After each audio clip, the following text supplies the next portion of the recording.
Live. From Utah's first TV station, ABC4 News celebrates 75 years. Welcome to ABC4 News at 10. I'm Glenn Mills. And I'm Emily Flores. We thank you for joining us. We do begin tonight with an update on the story of a local children's book author being charged with murder. According to recently released court documents, Kouri Richins attempted to poison her husband Eric twice before he died from a third attempt. Now, a search warrant quoting Eric Richins' sister saying the couple was in Greece a few years ago and Eric fell violently ill. He called his sister saying he suspected Kouri tried to poison him. The same warrant also saying on Valentine's Day of last year, Kouri allegedly served her husband a sandwich and he immediately broke out in hives and couldn't breathe. Then, on March 3rd of last year, documents say he was given a lethal dose of fentanyl in a drink. Now, Kouri was on ABC4's Good Things Utah show promoting her children's book about dealing with grief following her husband's death. She released her book, Are You With Me?, detailing ways to guide a child through dealing with the loss of a loved one and discuss the emotion behind that project. My husband passed away unexpectedly last year, so it's March 4th was a one-year anniversary for us, and he was 39. It completely took us all by shock.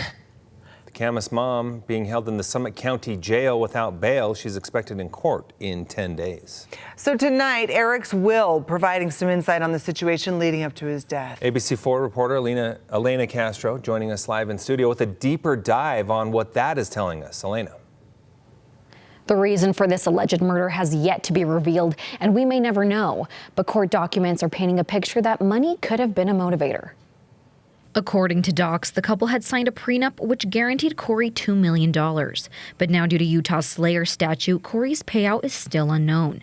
We spoke to Brandon Merrill, the director and founder of the Utah Homicide Survivors, on how this statute will play a role in this case. What the Slayer rule does is it prevents killers from profiting from the murder of the person that they have killed.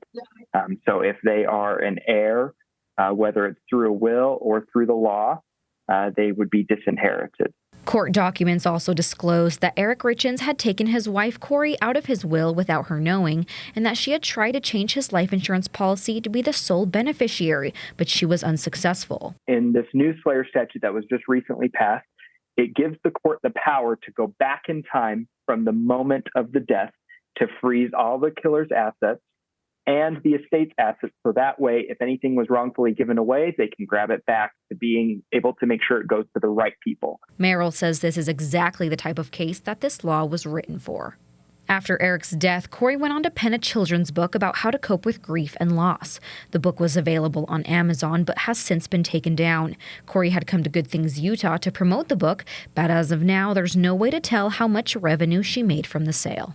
The profits from that book, in my opinion, fit within the Slayer statute of profiting from murder, because she wrote that in the perspective of her children grieving as a result of this death.